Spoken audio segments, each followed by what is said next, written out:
สวัสดีครับพอกับผมปอบเสียบครับวันนี้ส่งงานซ่อมไฟสปอร์ตไลท์โซลาร์เซลล์ครับผมยี่ห้อ KD 1,500 วัตต์ครับผมพอทำได้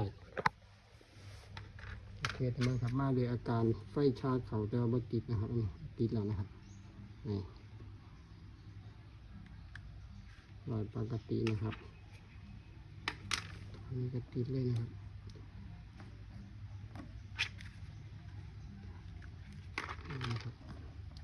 ไปเสียบสายเนาะพอดีถ่ายทำมือเดียวไม่ค่อยถนัด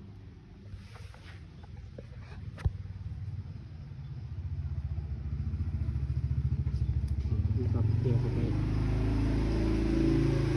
ต้องปรับถอดต้องขึ้นติดนะครับ